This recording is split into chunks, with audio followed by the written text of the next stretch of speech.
সোমবার বক্সনগরের Oxford international স্কুলের সামনে ভয়াবহ সড়ক দুর্ঘটনায় গুরুতর আহত হয়েছেন দুই চালক।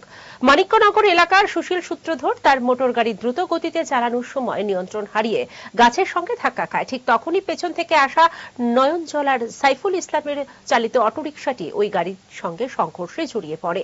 এতে দুটি গাড়ি উল্টে যায় এবং চালকরা গুরুতর আহত হন।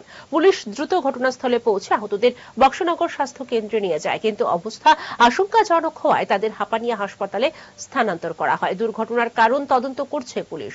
আর স্থানীয়রা দ্রুতগতির যানবাহনের উপর নিয়ন্ত্রণ আনার দাবি জানিয়েছেন। ঘটনা একটা আরটিআর রোড ট্রাফিক অ্যাক্সিডেন্ট নিয়ে দুইটা পেশেন্ট আসছিল আমরা বক্সনগর সামনে স্টুডেন্ট থেকে। তো তাদের থেকে জানতে পারলাম যে একটা অটো এবং প্রাইভেট গাড়ির মুখোমুখির কারণে রোড ট্রাফিক অ্যাক্সিডেন্ট হয়ে পেশেন্ট আমাদের হসপিটালে ফার্স্ট এড ট্রিটমেন্টের পরে একজনের একটু সিরিয়াস, নাম হলো সাইফুল আহমেদ দুপুরিয়াবান, বয়স আনুমানিক 25, ওনাকে টিএমসিতে রেফার করা হয়েছে।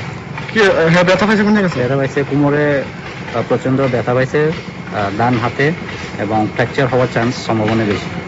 শিজা ইনস্টিটিউট অফ কিডনি সায়েন্সেস কিডনির জটিল রোগের চিকিৎসার জন্য এক উৎকৃষ্ট প্রতিষ্ঠান, যেখানে উত্তর পূর্ব ভারতের প্রথম এবিও অসামঞ্জস্য কিডনি প্রতিস্থাপন এবং মৃত ব্যক্তির কিডনি প্রতিস্থাপন করা হয়। এখানে